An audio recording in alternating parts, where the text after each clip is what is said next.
Hello दोस्तों, जय हिंद। मैं हूं आपका दोस्त विशाल सिंह, आपके अपने यूट्यूब चैनल जेके बुक्स रीडिंग में। दोस्तों, हमने प्रारंभ किया था प्राचीन भारतीय इतिहास की एक सीरीज़ को, जिसमें हम संपूर्ण प्राचीन इतिहास को पढ़ने वाले हैं। इस सीरीज़ में हमने पहले 2 वीडियो बनाए हैं, जिसमें इतिहास का परिचय और भारतीय इतिहास को जानने के स्रोतों के बारे में चर्चा की है। उन वीडियो को आप हमारे प्लेलिस्ट में जाकर देख सकते हैं। आज हम पढ़ेंगे प्रागैतिहासिक काल तथा मानव के विकास के बारे में। आज हम आदि मानव से लेकर उसके मानव बनने तक की सारी प्रक्रियाओं के बारे में पढ़ेंगे, उनके जीवन के बारे में पढ़ेंगे कि वह किस तरीके से निवास करते थे, उनका समाज कैसा था, ये सब चीज़ों के बारे में। और जैसा कि हम लोगों को पता है कि प्रागैतिहासिक काल का कोई लिखित साक्ष्य नहीं है, ना उनकी कोई लिपि थी, ना कोई लिखित साक्ष्य मिला है। तो सिर्फ हम इस बात का अंदाज़ा लगा सकते हैं कि जो औजार मिले हैं, जो कुछ खुदाई से अवशेष मिले हैं, उनसे हम यह अंदाज़ा लगा सकते हैं कि मानव की प्रकृति क्या रही होगी। तो चलिए आज प्रारंभ करते हैं आज के वीडियो को।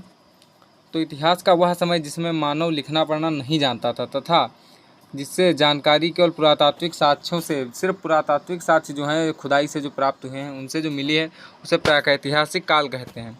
इस काल के अंतर्गत पाषाण काल को रखते हैं। इसमें पत्थर के उपकरणों का अधिक उपयोग होने के कारण इसे पाषाण काल कहते हैं, बिल्कुल।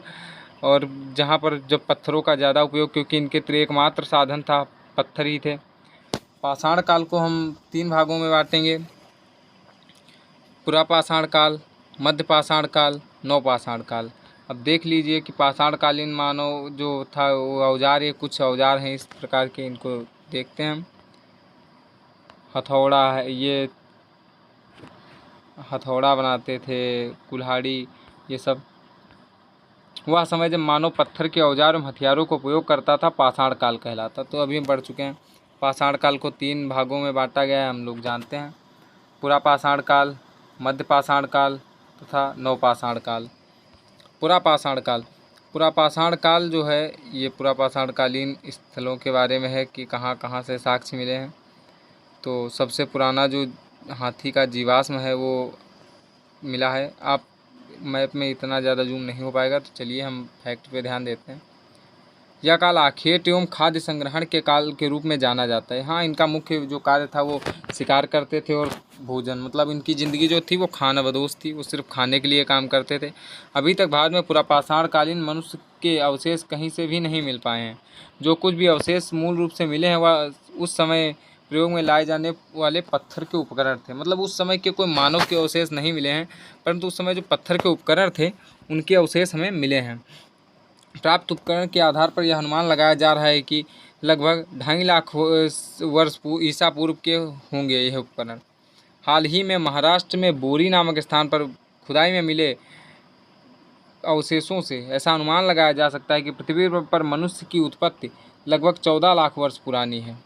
गोल पत्थरों से बनाए गए प्रस्तर उपकरण, जो पत्थर के उपकरण थे, वो सोहन घाटी जो मिर्ज़ापुर सोहन घाटी से मिलते हैं। सामान्य पत्थरों के कोर फ्लास्क प्रणाली द्वारा बनाए गए औजार मुख्य रूप से मद्रास, वर्तमान जो चेन्नई में है, वहाँ से पाए गए हैं। इन दोनों प्रणालियों से निर्मित प्रस्तर के औजार सिंगरौली घाटी, मिर्ज़ापुर एवं बोलन घाटी से इलाहाबाद में मिलते हैं। और ये जो इलाहाबाद यूनिवर्सिटी है, इसने इस पर बहुत काम किए थे। उन्होंने ही मिर्ज़ापुर घाटी में जो बोलन घाटी है, इसमें से बहुत सारे औजार खोज कर निकाले थे। तो देखते हैं कोर तथा फ्लास्क। ये बात याद रखना कि जो पत्थर उपकरण बनाने का जो तरीका था, वो प्रणाली थी, वो कोर तथा फ्लास्क प्रणाली थी। आगे देखते हैं।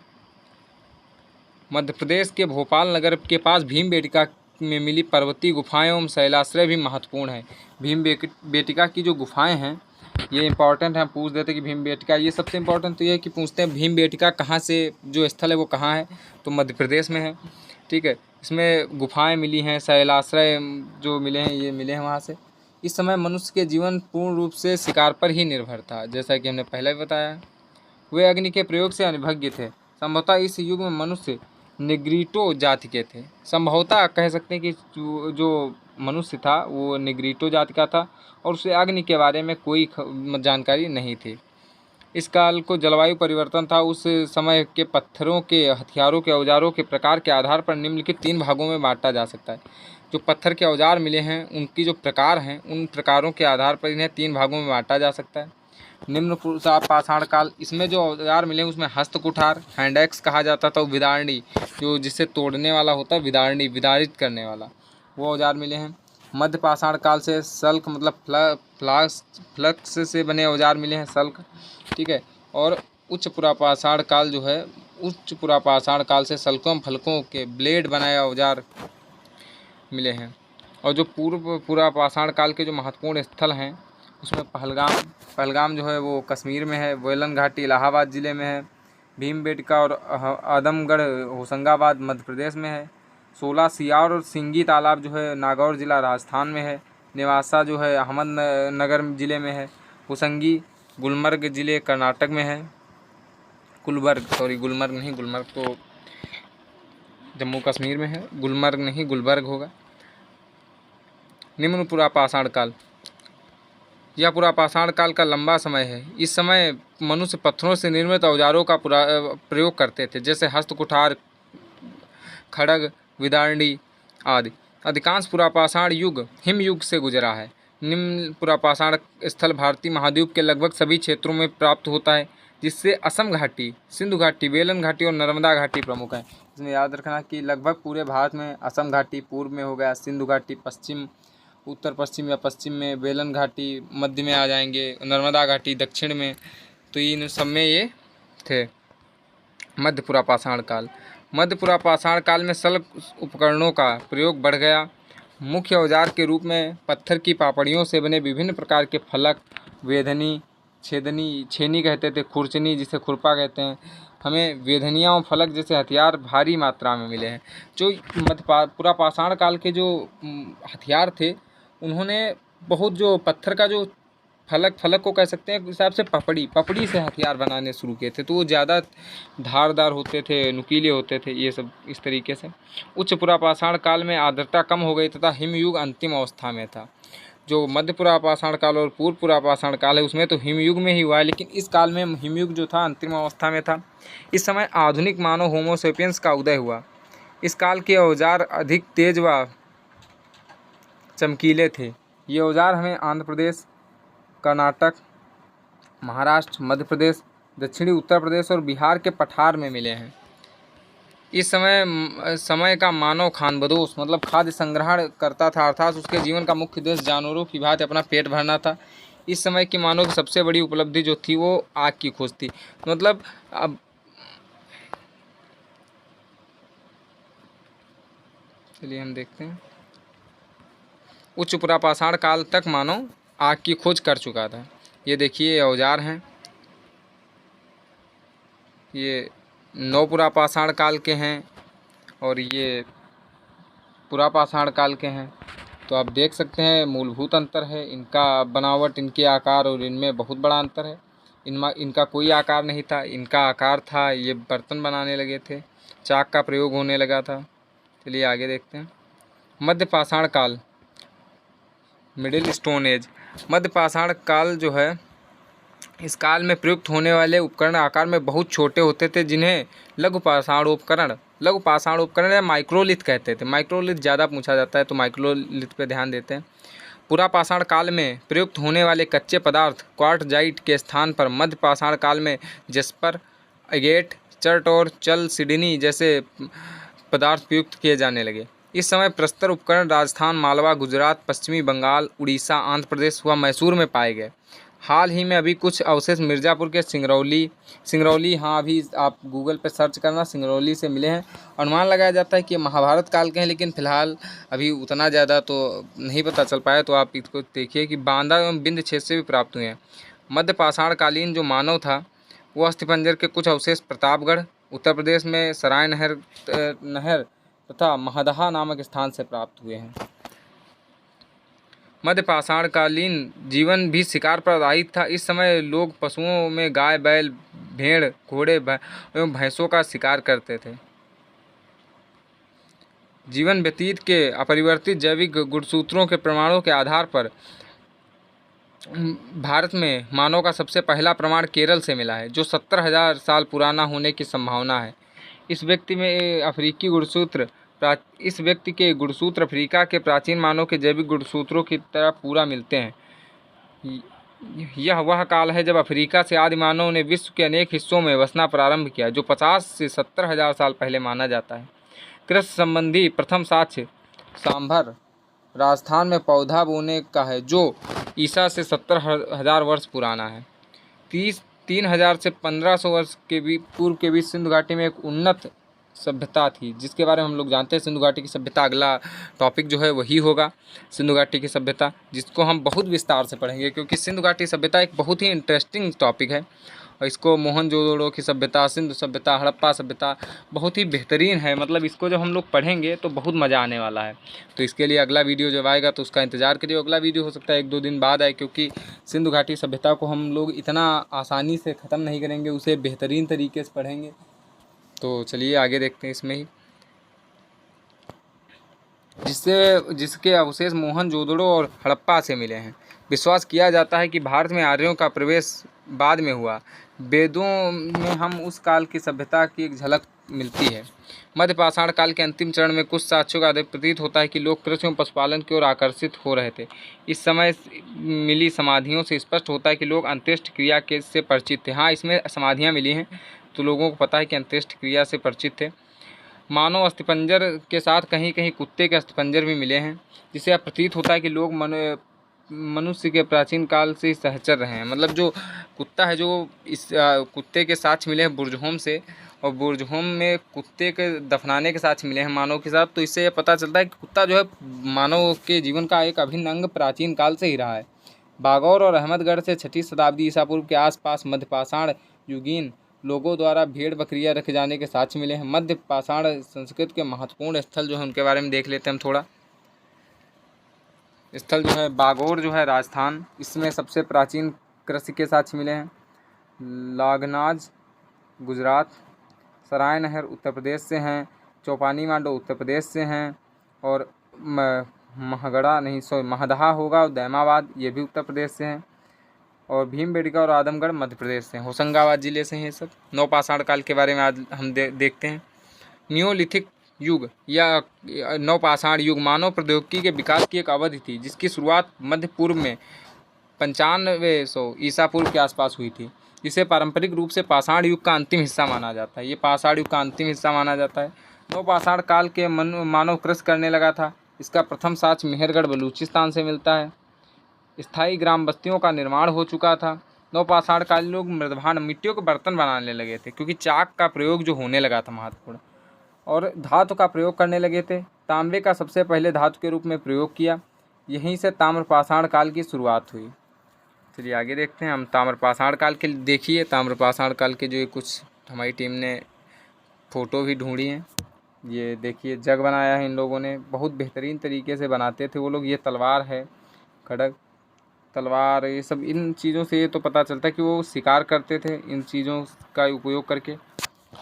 देखिए ताम्रपाषाण काल में तांबे के साथ पत्थर के उपकरण मिलते हैं। मतलब तांबे के साथ पत्थर को मिलाकर, मतलब तांबे और पत्थर का एक संयुक्त रूप से हथियार के रूप में यूज करते थे। सभी ताम्रपाषाण संस्कृति कृषक ग्रामीण संस्कृति थी। मातृ देवी की उपासना करते थे। स्थान विशेष के नाम पर इस कालखंड की संस्कृतियाँ निम्नलिखित हैं। सबसे पहले देखेंगे आहार संस्कृति। आहार संस्कृति का जो प्रमुख स्थल है वो आहार है, गिलुंद है, बनास है, बालाथल है। और आहार में ताम्रपोथी तो नहीं है यहाँ पे, ताम्रवती है। आहार को ताम्रवती भी कहा जाता है, क्योंकि यहाँ बड़ी मात्रा से तांबा मिला है। तो ताम्रपोथी नहीं, ताम्रवती है। ताम्रवती यहाँ से बड़ी मात्रा में तांबा मिलता है। गिलिंद में पके हुए ईंटों के साक्ष्य मिलते हैं। अब जब पके हुए ईंटों के साक्ष्य मिलते हैं तो ये तो संभव है कि जो बस्तियाँ थी वहाँ पके हुए ईंट उद्योग चलता था, तो घर जो है पक्के मिले होंगे, या ईंटों का उपयोग किसी घर बनाने के कार्य में किया होगा, तो ईंट उद्योग विकसित था। अब अगर हमसे पूछा जाए कि पाषाण काल में उद्योग के बारे में बताइए, तो कुछ नहीं, तो ये तो था कि वो ईंट बनाते थे, उनके पास धातुएँ थीं, तो ईंट उद्योग तो उनका एक मिला ही है, और वो पशुपालन करते थे। फिलहाल इनका जो उद्योग था वो ज़्यादा कोई उद्योग से मतलब नहीं था इनका।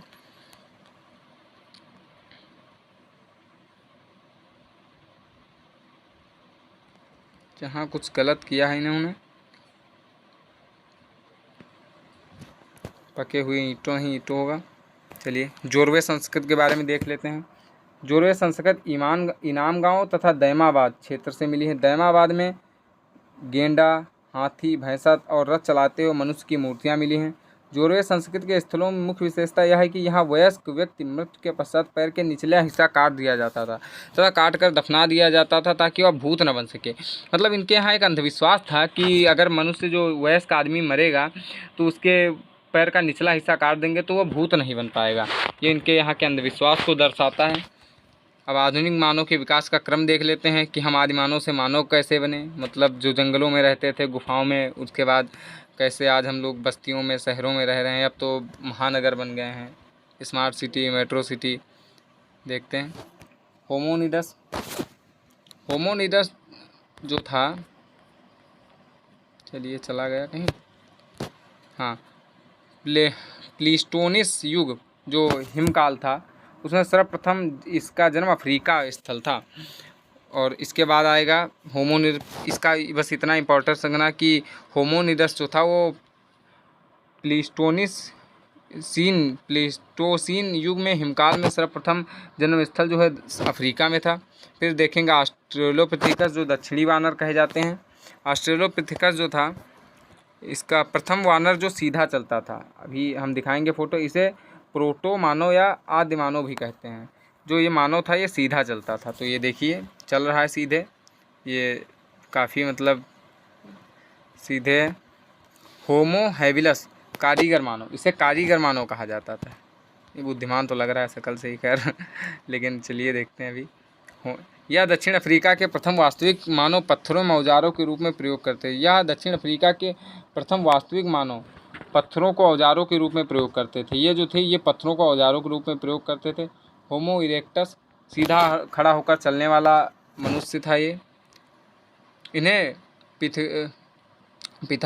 पिथांथ्रोपस इरेक्टस या सीधा खड़ा वानर मानव कहा गया है।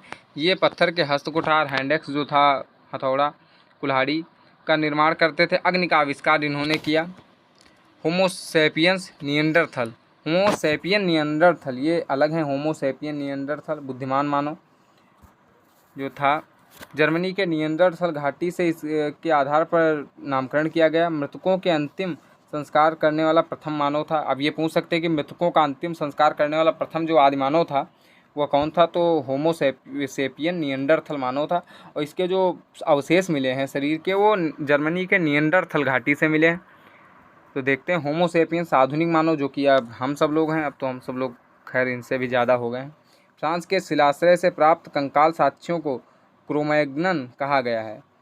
गुफा चित्रकारी और छोटी मूर्तियों को बनाने निपुण मानव प्रजातियों में काकेकस, मंगोलाइड